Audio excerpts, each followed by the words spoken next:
contest very vigorously every seat right across Ireland. We're running 4 candidates for the European Parliament. We want to return an All-Ireland team, and we want to return representation, Sinn Féin representation, to every local authority across the country.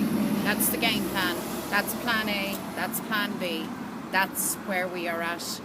We're fighting this campaign with a record number of candidates, young candidates, new candidates, a record number of women. We're very proud of that progress. We're very confident of each of our candidates, and we stand very firmly and with great credit, I believe, on the record of Sinn Féin representation north and south. Gerry Adams will lead that campaign.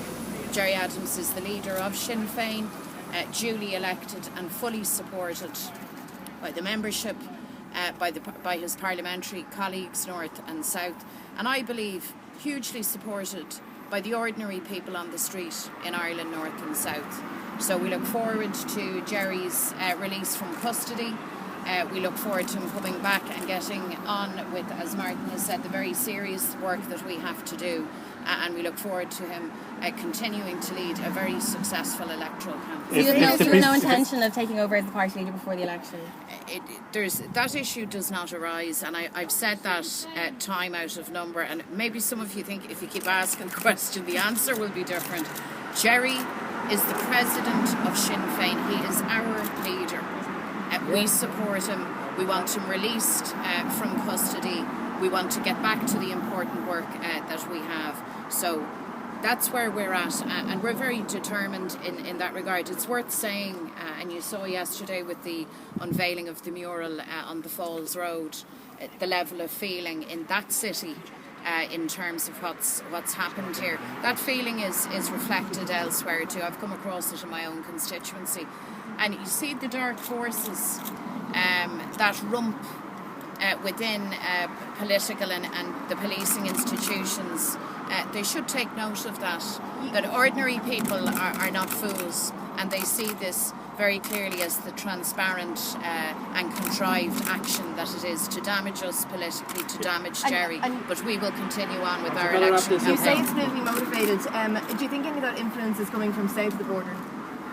Well, the southern politicians deny that. I take them on their word.